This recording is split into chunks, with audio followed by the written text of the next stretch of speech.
Hi guys, we continue with producer and consumer surplus. We're looking at what producer and consumer surplus is. So we want to talk about a change in the quantity demanded and the change in quantity supplied. How does it affect producer surplus and consumer surplus? So we're going to start with changing consumer and producer surplus with a rise in demand. So a rise in demand simply means what? An increase in the quantity demanded of a product, and which brings about a right-hand shift in the demand curve from D1 from D1 to D2. So here I wrote, for figure 5, changing consumer and producer surplus with a rise in demand. For figure 5, the analysis. A rise in demand from D1 to D2 will bring about an increase in producer surplus from FGJ to FKM. So as soon as the quantity demanded increases from D1 to D2, the consumer surplus, the producer surplus will increase from FGJ to FKM. So here, there's an increase in the quantity supply demanded from D1 to D2, which represents producer surplus at this point. As soon as at FGJ, which represents producer surplus. But based on the fact that the quantity demanded has increased from D1 to D2, it will bring about an increase in consumer surplus from FGJ to FKM. That is the point there, FGJ to FKM. So the new producer surplus would have increased from FGJ to FKM. That is the new producer surplus. So an increase in quantity demanded from D1 to D2 will bring about an increase in producer surplus from FGJ to FKM. That is the point about producer surplus. Then what happens to consumer surplus? And what would have brought about an increase in producer surplus? An increase in producer surplus would have been as a result of consumers willing to pay a higher price for the exact amount of goods that they used to buy. As a result of that, producer surplus would increase. Then we go to consumer surplus. What would have happened to consumer surplus as soon as the quantity demanded increases from D1 to D2? As soon as the quantity demanded increases from D1 to D2, the consumer surplus will increase from JGK to MKL. From JGK. JGK represents the increase in quantity demanded from D1 to D2, and as a result of that, the new consumer surplus will be MKL.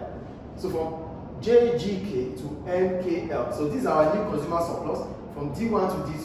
So D1 to D2 represents MKL. So that's an increase in consumer surplus. Then, what comes about a shift, a rise in supply from S1 to S2.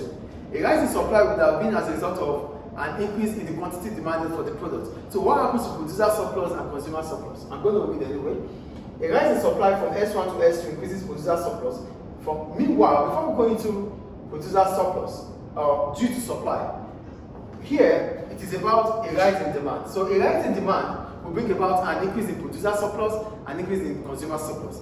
But if there's a fall in the quantity demanded of a product from D2 to D1, it will bring about a fall in consumer surplus and a fall in producer surplus. So that's the difference between a rise in consumer surplus, or a rise in quantity demanded, and a fall in quantity demanded.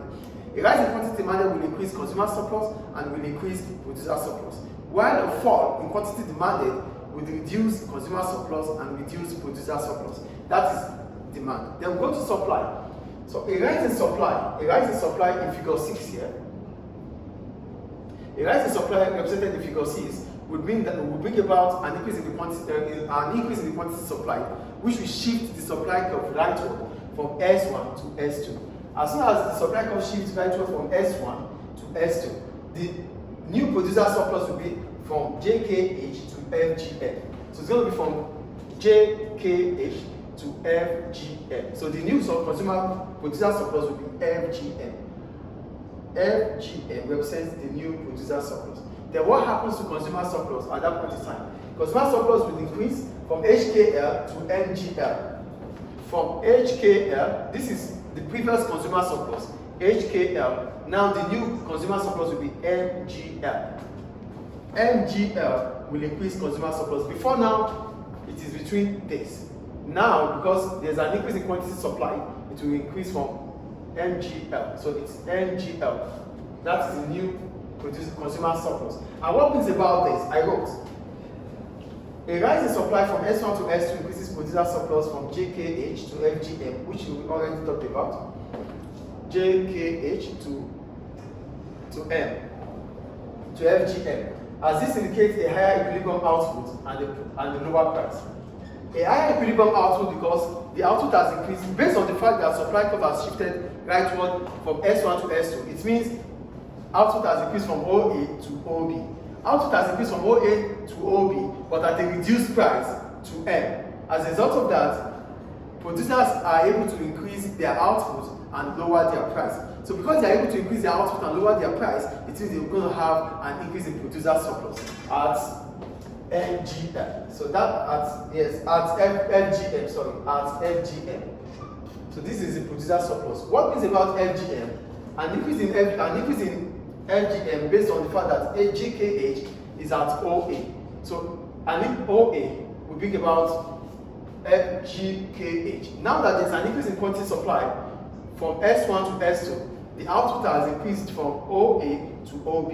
OA to OB represents a high equilibrium output. A higher equilibrium output will bring about a fall in price. So a fall in price will increase producer surplus. That is the point there. So an increase from S1 to S2 will bring about an increase in producer surplus from JKH to FGN.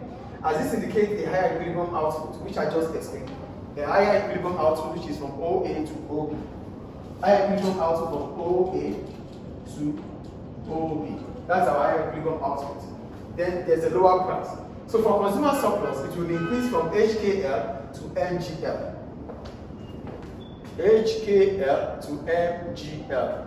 HKL to MGL. So our consumer surplus has increased from here down here. So that's an increase in consumer surplus.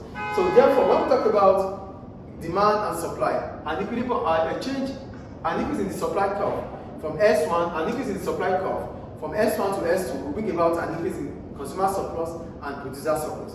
Why is there an increase in producer surplus? There's an increase in producer surplus because the producers are able to increase their equilibrium output and at the same time lower their price, which is also good for consumers because they will be able to buy at a reduced price, which allows them to have a surplus in their consumer surplus. Then, on the other hand, a fall in supply represents by a leftward shift in the supply curve from S2 to S1.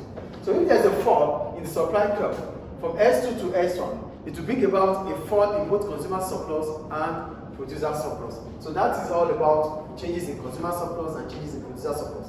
Changes in consumer surplus will happen if there's an increase in demand or there's a decrease in demand.